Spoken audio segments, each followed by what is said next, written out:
Greetings, my favorite sun devils. It's snowing here in upstate New York in the middle of April, so I hope it's a little warmer where you are, spring-like even. Maybe you can send a picture of a flower or two my way, but don't cry for me.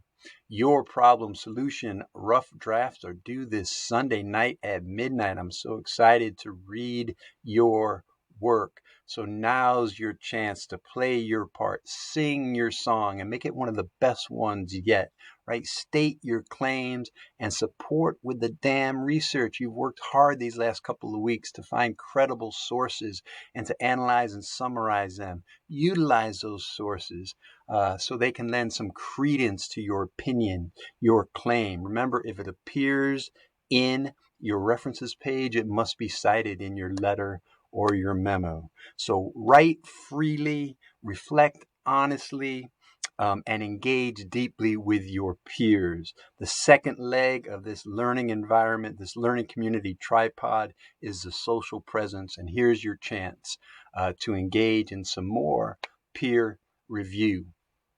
So let's break this down into 5 steps.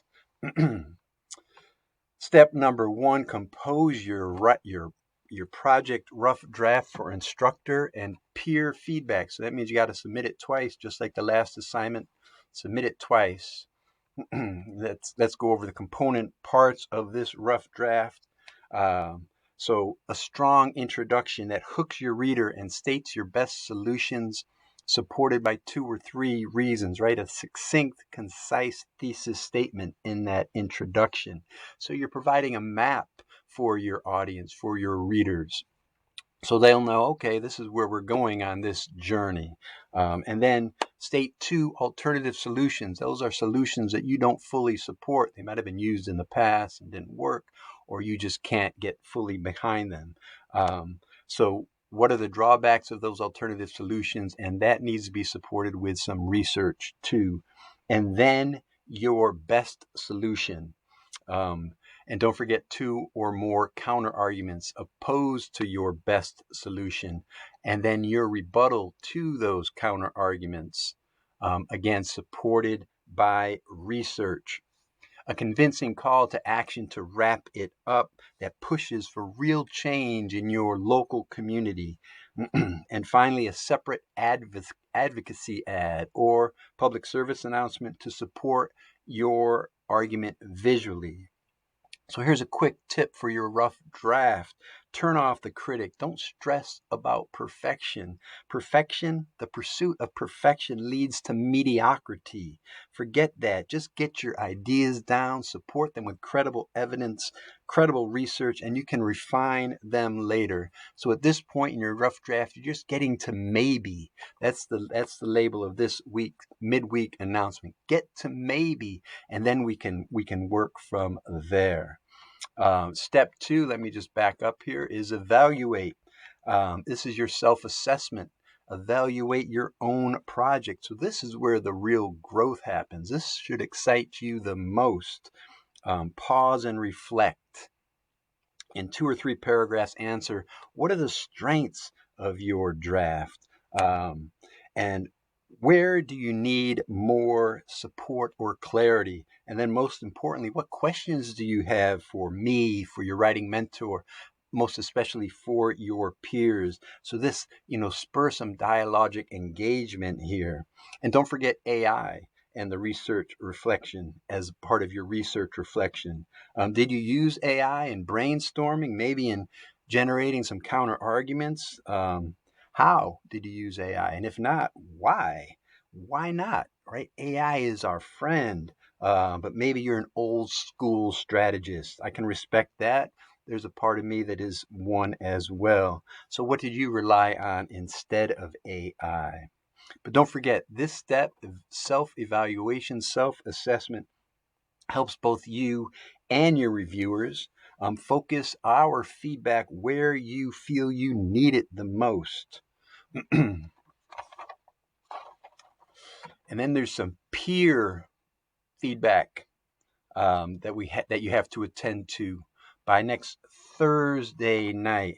And this is once again the social presence, right? The second leg of our learning community, and what makes the vital difference. So you have to lean on each other, right? The AI word of the week a week or two ago was complement. Complement or complete each other. So great feedback is specific. You need to point out what works for you as a reader and where clarity is needed. Um, Peer feedback should be encouraging, helps your peers to see their own strengths, and thoughtful. It should answer as well as ask some questions of its own, but make sure you answer your peers, the authors, questions, and both of these components push their ideas forward. And then the final push, let me get to my midweek announcement. The final push,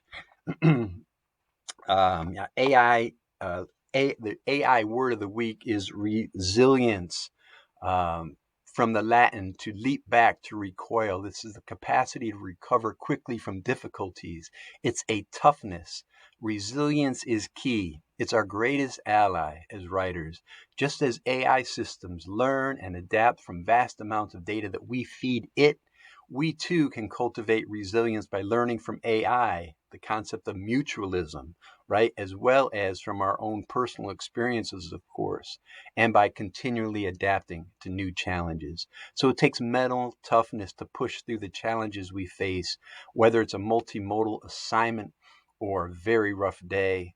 Remember, every setback is a setup for a comeback. Feel free to take a short break. Try some Qigong, try some eye yoga, take some deep breaths, and then come back to your work with a fresh pair of eyes. You have the strength to make it through this research project.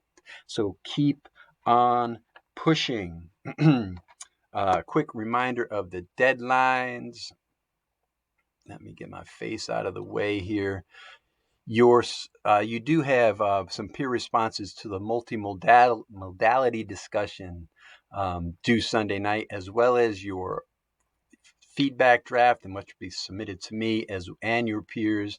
And then your peer reviews are due next Thursday, April 24th. So together actions, my fine young scholars, you've got this.